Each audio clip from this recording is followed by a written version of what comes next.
तीन भुवन में सारवीत राघवे ज्ञानता, शिव स्वरूप शिव का नमः त्रयोग संहारिके। अब निकल परमात्मा के बारे में आगे बतलाते हैं।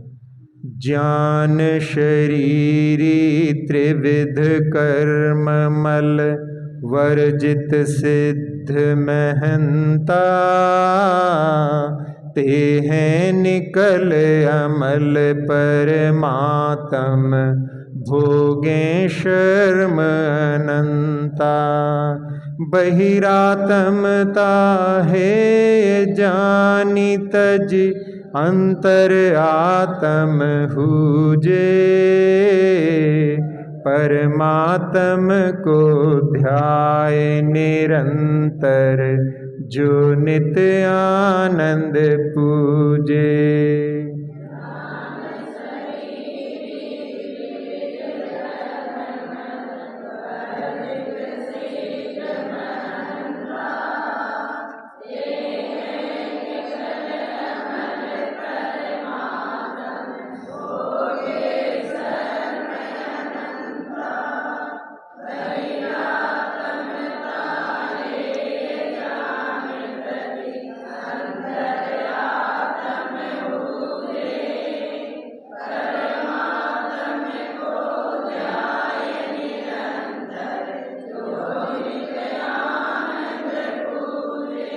हाँ, निकल परमात्मा की परिभाषा देते हुए कह रहे हैं कि जो ज्ञान शरीरी हैं और तीनों प्रकार के कर्म मल से रहित हैं।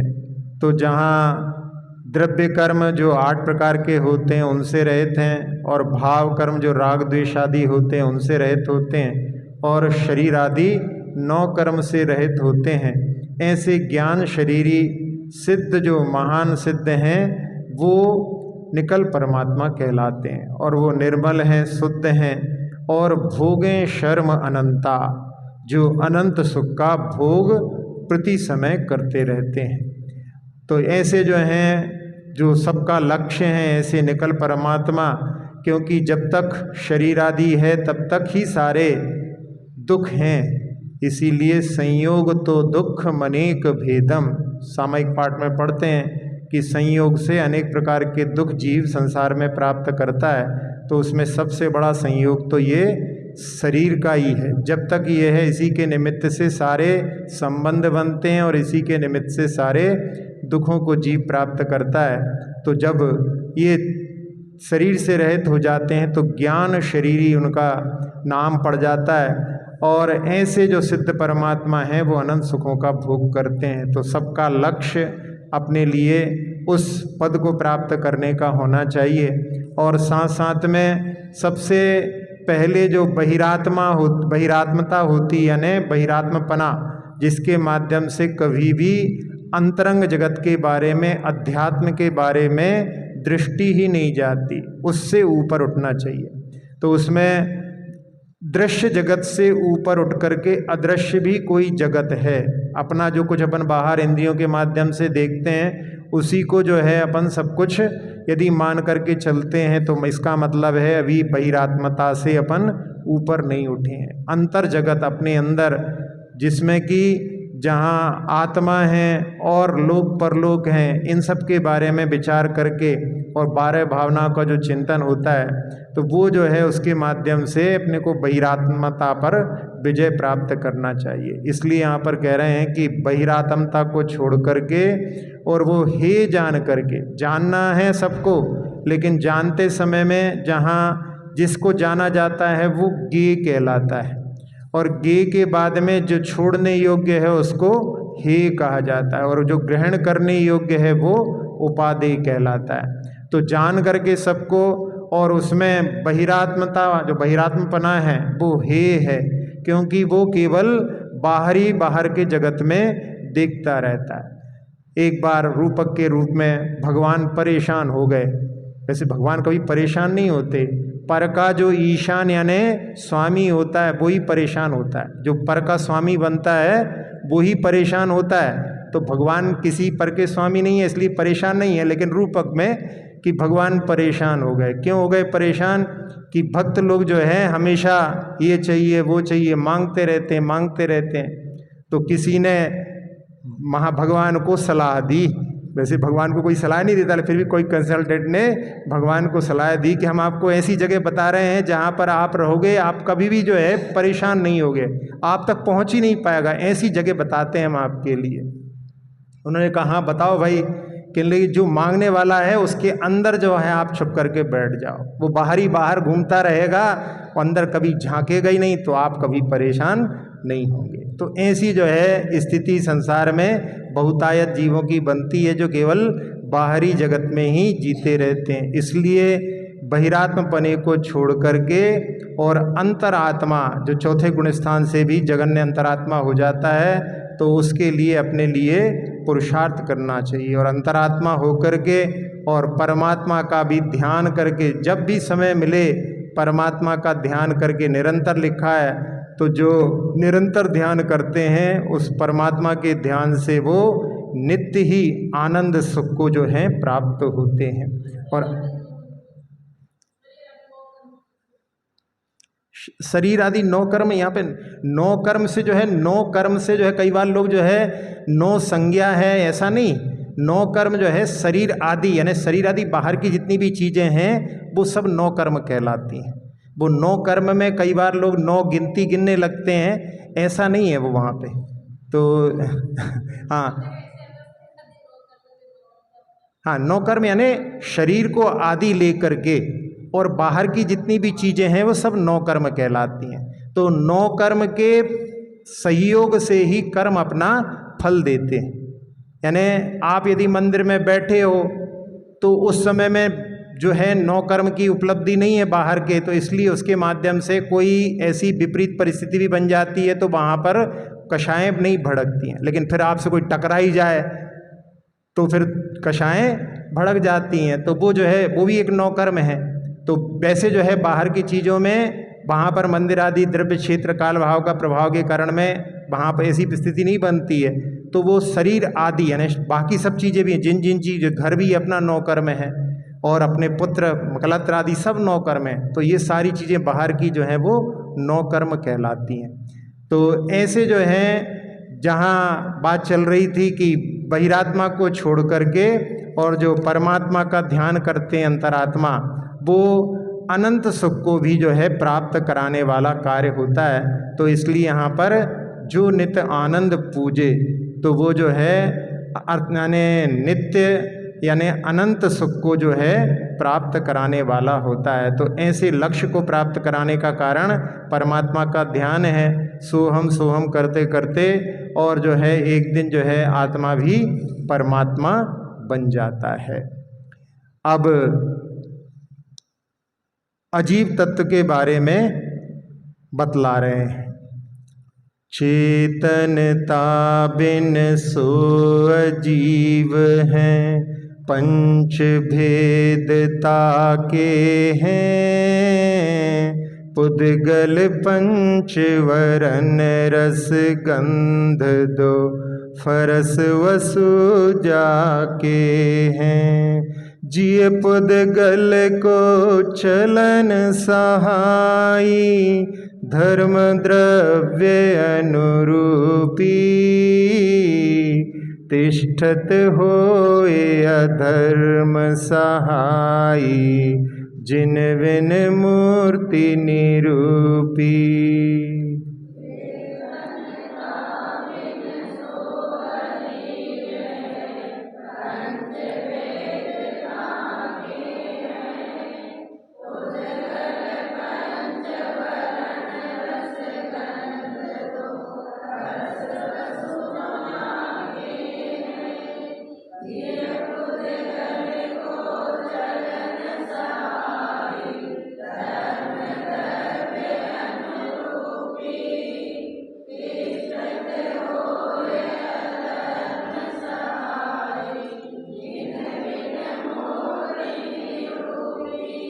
हाँ, इसमें कह रहे हैं कि जो चेतनता से रहित होता है वो अजीव होता है। तो उसमें 5 उसके भेद होते हैं।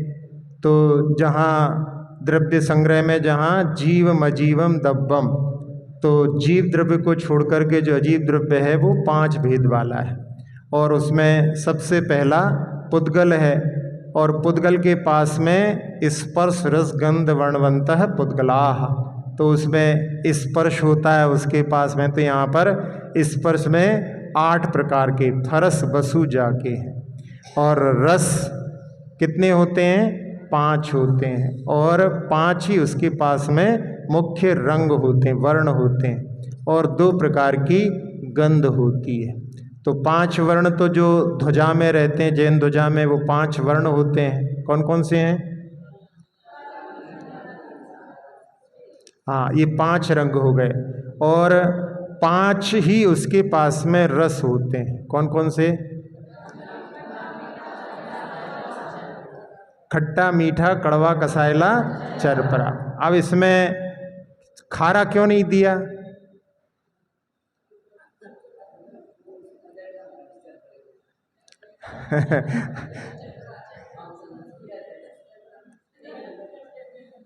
हाँ, कोई खट्टे में ला रहा है, कोई चरपरे में ला रहा है, और कोई कसायले में भी ला रहा है। सब अपनी अपनी तो कहाँ पे आएगा फिर वो? हाँ, तो ये जितने उत्तर दिए हैं उसमें से एक भी सही नहीं निकल रहा है, इसलिए हम सोच रहे शायद पहुंच जाए कोई नहीं, लेकिन पहुंच रहा।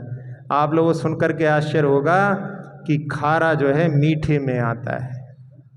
और एक शब्द है गुजराती में, तो नमक का नाम मीठू है। गुजराती में वहाँ पर मीठू बोलते हैं उसको, मीठू मीठू नमक के लिए। क्यों? क्योंकि जो है नमक जो है बुंदेलखंड में उसको नमक को नॉन बोलते हैं, नॉन। तो नॉन का अर्थ होता है जब तक नॉन नहीं डलता तब तक नॉनो नहीं लगतो, यानी तब तक अच्छा नहीं लगता जब तक नमक नहीं डलता। तो नमक जो है उसको मीठे के अंतर्गत लिया जाता है। वैसे देखा जाए तो नमक जो है सब चीज़ों में पाया जाता है। आप देखोगे गेहूं में देखोगे, उसमें चावल में देखोगे, बल्कि मीठी चीज़ें भी जो हैं, फल वगैरह हैं, उनके भी कंटेंट देखोगे आप तो उसमें भी सोडियम वहाँ पर सब में पाया जाता है। तो वो सब में है, सामान्य है, और ये जो है विशेष हैं। इस प्रकार से भी अपन देख सकते हैं। तो वो जो है नमक को जो है मीठे के अंतर्गत लिया जाता है। तो ऐसे, बल्कि बुंदेलखंड में तो ऐसा होता है, वहाँ पे खीर में भी नमक डालते हैं। हाँ, तो वो जब तक खीर में नमक नहीं डालें तो उनके यहाँ पर लोगों को जो है अच्छी नहीं लगती। और हर जगह की जो है अपनी अपनी जो है रहती है, रेसिपी अपनी अपनी रहती है, जैसा बनाने लगते हैं वैसा ही अच्छा लगने लगता है। गुजरात में जो है वहाँ पर हर चीज़ में मीठा डाल करके भी खाते हैं, तो वो तो इनका अपना अपना तरीका रहता है। लेकिन यहाँ जो 5 रस हैं उनका इस प्रकार से जो है अपन जो है चिंतन कर सकते हैं। तो 2 प्रकार की गंध होती है, सुगंध और दुर्गंध, और 8 प्रकार के स्पर्श। कौन कौन से?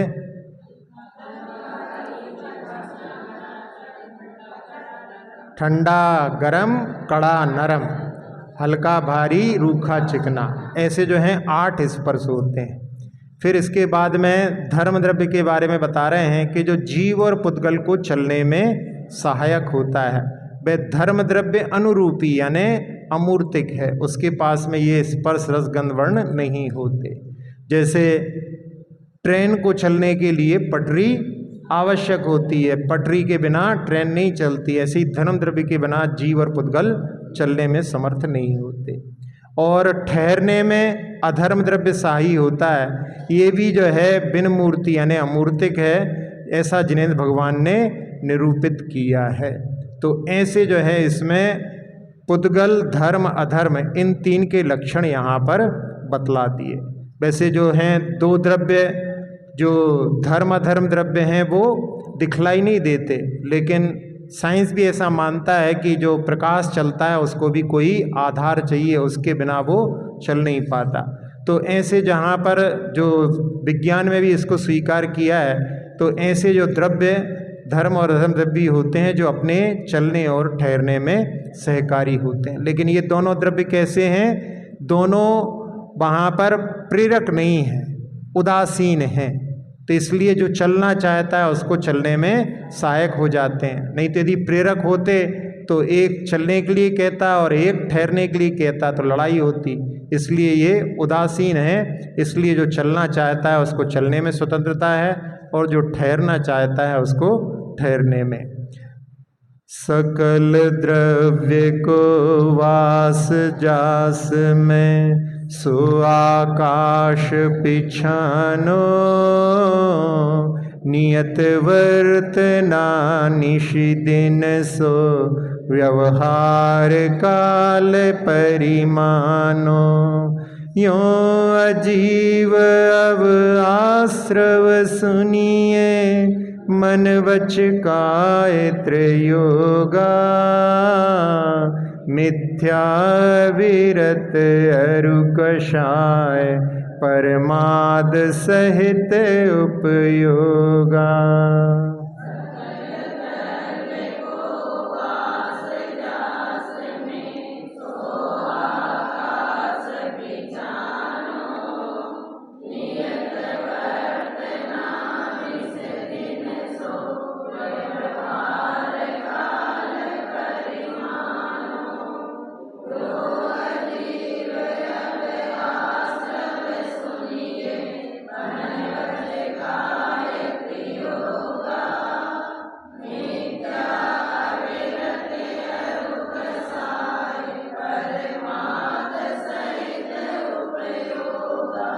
हाँ, समस्त द्रव्यों का जहाँ पर निवास होता है वह आकाश द्रव्य कहलाता है। संस्कृत में परिभाषा बनती है लोक की, धर्मादीनि द्रव्याणि यत्र लोक्यन्ते सा इति लोका। जहाँ पर धर्म आदि द्रव्य दिखलाई देते हैं वो लोक कहलाता है। और इसमें जो है लोक्यन्ते, लोक्यन्ते में जो है लुक धातु है। संस्कृत में एक लुक धातु होती है, उसका अर्थ भी देखना होता है, और इंग्लिश में भी लुक धातु का अर्थ देखना होता है। यानी दोनों जो हैं अलग अलग भाषाएं हैं, लेकिन एक से जो है उसमें जो है अर्थ देने वाली हैं। ऐसे बहुत सारे शब्द हैं, यदि अपन दृष्टि डालो तो देखेंगे। जैसे इंग्लिश में बोलते हैं डोर और हिंदी में बोलते हैं द्वार, कितना समीप माने पास पास में है। ऐसे ही सुगर और शर्करा, ऐसे बहुत सारे शब्द देखोगे तो आप जो इसमें समानता मिलेगी। तो कहीं ना कहीं जो है, कहीं से जैसे शुरुआत हुई हो उसमें जो है शब्द जो हैं इस प्रकार से फैलते जाते हैं उनका, इसी प्रकार से आगे आगे। जैसे प्राकृत से ही बहुत सारी जितनी भाषाएं निकली हैं, मराठी भी और पंजाबी भी, सारी भाषाएं जो हैं प्राकृत से ही निकली हैं। तो इसलिए उनमें मूल जो है वहाँ पर साम्य है। इस प्रकार से शब्दों का व्यापार होता है। तो जहाँ पर सारे द्रव्य पाए जाते हैं वो आकाश द्रव्य है, और जो जीवों के और द्रव्यों के परिवर्तन में सहायी होता है वो काल द्रव्य कहलाता है। तो उसमें नियत वर्तना, निश्चय काल वर्तना रूप होती है, यानी एक एक समय में परिवर्तन करने वाली। और जो रात दिन घंटे आदि के जो व्यवहार कराने में सहायक होता है वो व्यवहार काल जानना चाहिए। तो इनमें यहाँ पर जो तत्वार सूत्र में आपने पढ़ा था वहाँ पे वर्तना परिणाम क्रिया परत्वा परत्तेच कालस्य, तो उसमें वर्तना को पहले निश्चय काल में और बाकी सारे जो हैं वो व्यवहार काल के प्रतीक हैं। अब यहाँ सारे द्रव्यों का वर्णन हो गया, यानी जीव अजीव द्रव्यों का वर्णन हो गया। अब आश्रव जो है अगला तत्व है, उसके बारे में कह रहे हैं कि वो आश्रव जो होता है वो मन वचन काय तीनों योगों से होता है, और उसमें जो प्रत्यय बनते हैं उसमें मिथ्यात्व भी है, अविरति भी है, कषाय भी है, परमाद भी है। इस प्रकार से ये आश्रव के लिए इतने सारे प्रत्यय बनते हैं, कारण होते हैं। अब इनमें अपन देखें, मिथ्यात्व के 5 भेद होते हैं। अविरति 12 प्रकार की होती है। तो कैसी होती है 12 प्रकार की? सटकाए के जीवों की रक्षा नहीं करना और पंचेंद्रिय और मन को वश में नहीं करना। मिथ्यात्व के बारे में वो पंक्ति में विपरीत एकांत विनय के संशय अज्ञान कुनय के, तो उसमें विपरीत में विपरीत को जो है स्वीकार कर लेना, तो वो विपरीत हो गया। एकांत में एक पक्ष को पकड़ लिया तो वो एकांत कहलाता है। विपरीत एकांत विनय के, विनय जो मिथ्यात्व होता है, बहुतायत आजकल लोग होते हैं, वो सोचते हैं कि सारे धर्म, सारे गुरु, सारे देव जो हैं वो सब अपने लिए कल्याण के लिए कारण हो सकते हैं, तो सबको एक तराजू में तोलता है, वो वैनिक मिथ्यात्व होता है। विपरीत एकांत विनय के संशय, जिसमें दो चीज़ों में डोलता है कि ये ऐसा है कि नहीं ऐसा है, कि दो चीज़ों में जहाँ पर दोलायमान होता रहता है वो संशय कहलाता है। और अज्ञान, ये भी, इस वाले भी बहुत आजकल होते हैं जो कि नास्तिक कहलाते हैं, धर्म से कोई मतलब ही नहीं। तो ऐसे जो है 5 प्रकार के मिथ्यात्व और 12 प्रकार की अविरति। फिर 25 कसाय, 25 कसाय में 4 तो जो है क्रोधमान माया लोभ और उनके ही अनंतानुबंधी अप्रत्याख्यान प्रत्याख्यान संजलन, ऐसे जो हैं 16 हो गए, और 9 कसाय होती हैं। तो ये 9 कसाय 9 ही होती हैं, इसलिए इनके साथ में जो है ऐसा 9 कर्म के बारे में भी लोग सोचते हैं, तो वो उसमें भी कई बार किसी ने हमें बताया कि हमने इस प्रकार से विचिंतन करके 9 की संख्या निकाली, उसमें 6 पर्याप्तियाँ और 3 शरीर के योग्य जो वर्गणाओं को ग्रहण करते हैं, तो वो 9 कर्म वर्गणाएँ कहलाती हैं, है ना। 6 शरीर, 3 शरीर और 6 पर्याप्तियाँ, उनके योग्य जो है वर्गणाओं को, तो उसमें भी 6 संख्या, यदि 9 संख्या 6 और 3 मिलकर के 9 हो जाती है, तो इसलिए तो वो, लेकिन 9 कर्म में केवल शरीर नहीं है, शरीर आदि है, तो शरीर आदि यानी बाहर की चीज़ें भी 9 कर्म आती हैं, तो इसलिए वो उसमें उस प्रकार से घटित नहीं होगा। 3 शरीर, कार्बन और तेजस को छोड़ करके 3 शरीर, तो औदारिक, वैक्रियक और आहारक, ऐसा। प्रमाद के 15 भेद होते हैं, कौन कौन से? 4 विकथा, 5 इंद्रिय के विषय,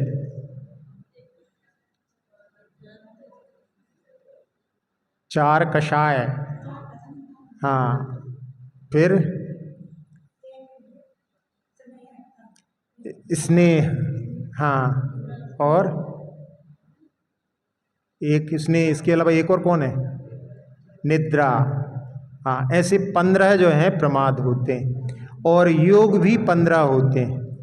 तो इसमें योग जो 15 होते हैं उसमें मन के 4, वचन के 4 और काय के 7 होते हैं। तो मन के 4, वचन के 4 में तो सत्य असत्य उभय अनुभय, और काय में औदारिक औदारिक मिश्र, वैक्रियक वैक्रियक मिश्र, कार्मण और नहीं, आहारक आहारक मिश्र और कार्मण कायोग, ऐसे 7 होते हैं वो। तो 7 और 8 15 हो जाते हैं। अब इनमें सबको अपन जोड़ेंगे तो ये 72 हो जाते हैं, लेकिन अपन ने 57 पढ़े हैं, तो उसमें क्या रहता है कि प्रमाद को कषाय में गर्भित कर लेते हैं, तो 15 कम हो जाते हैं, तो वो 57 इस प्रकार से होते हैं। जो मंगत राय की जो 12 भावना है ना, उसमें 57 जो बताए हैं, उसमें इनको प्रमाद को कषाय में गर्भित करके किया जाता है।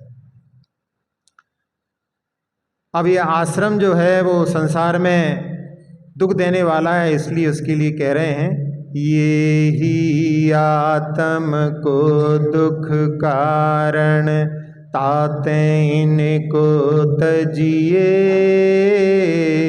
जीव प्रदेश बंधे विधि सो, बंधन कबहु न सजिए। शम दम तै जो करम नावे, सो संवर आदरिए, तप बल तै विधि झरन निर्झरा, ताहि सदा चरिए।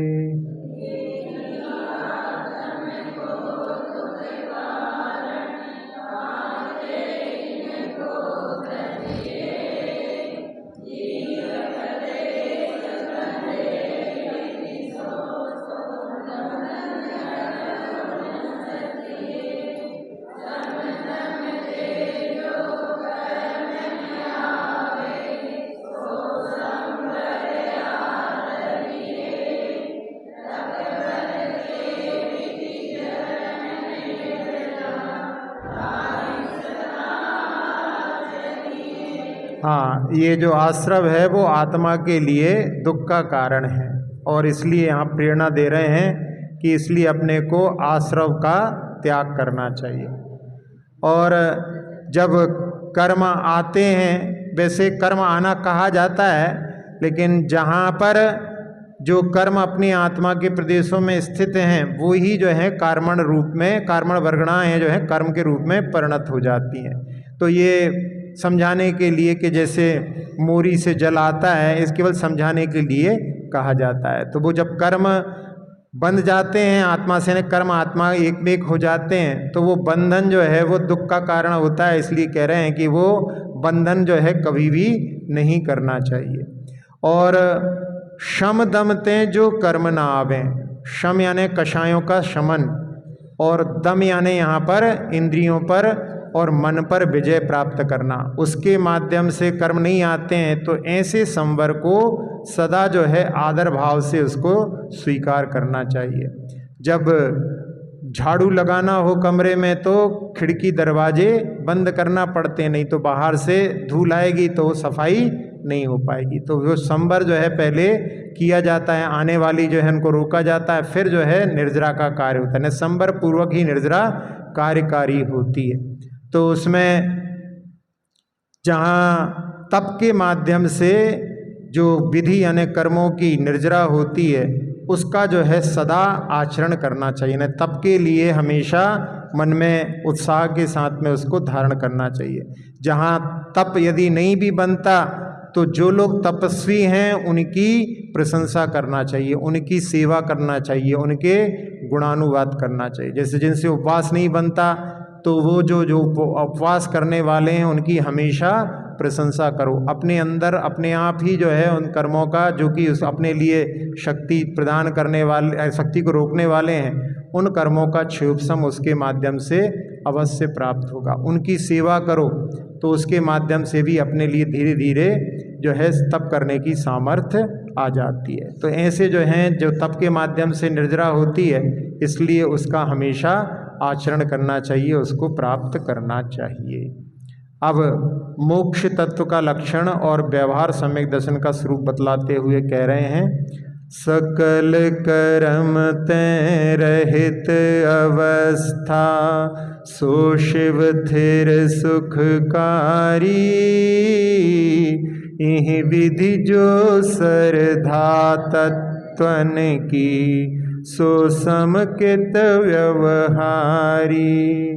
देव जिनेन्द्र गुरु परिग्रह बिन, धर्म दया जुत सारो, येहु मान समकित को कारण, अष्ट अंग जुत धारो।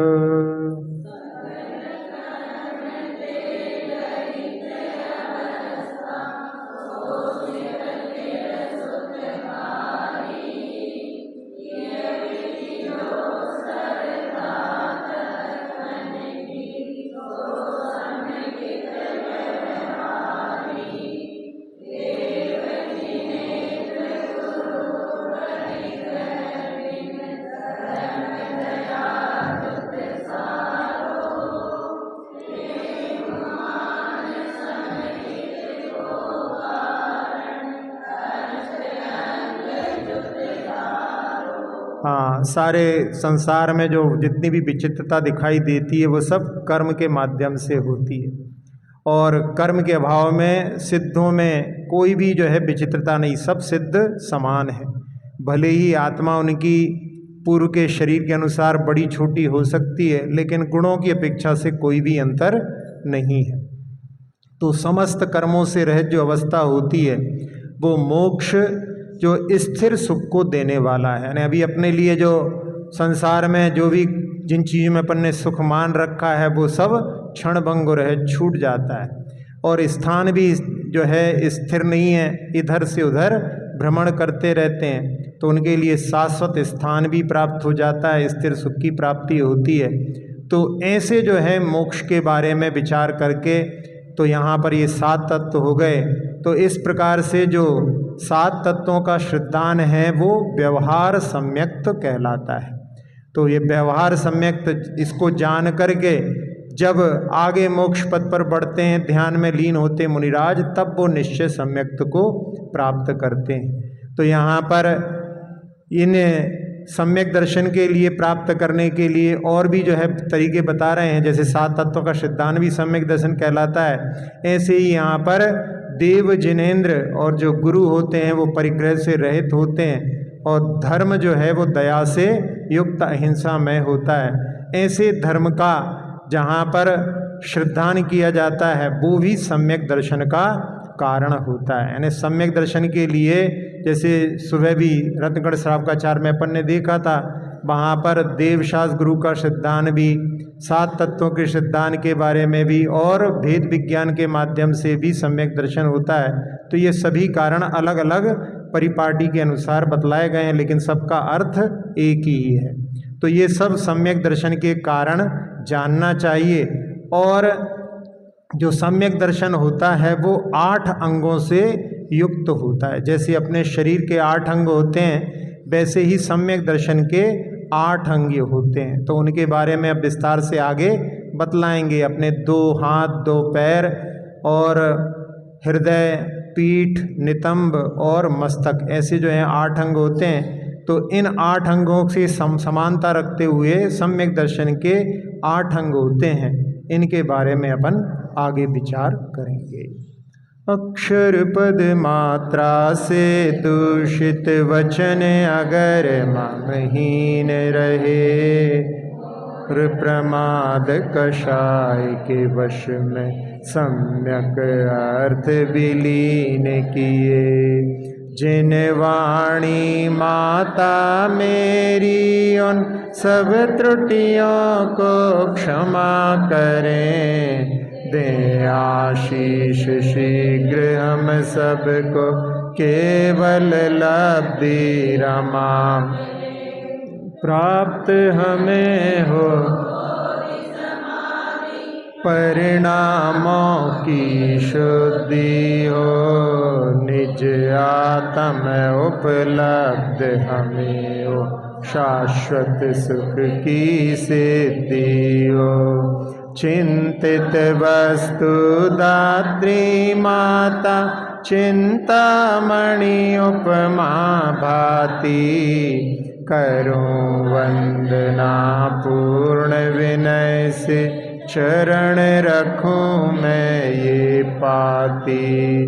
कर जिन वाणी स्तुति, तन की ममता टार, महामंत्र का जाप अब सभी जपें नभवा।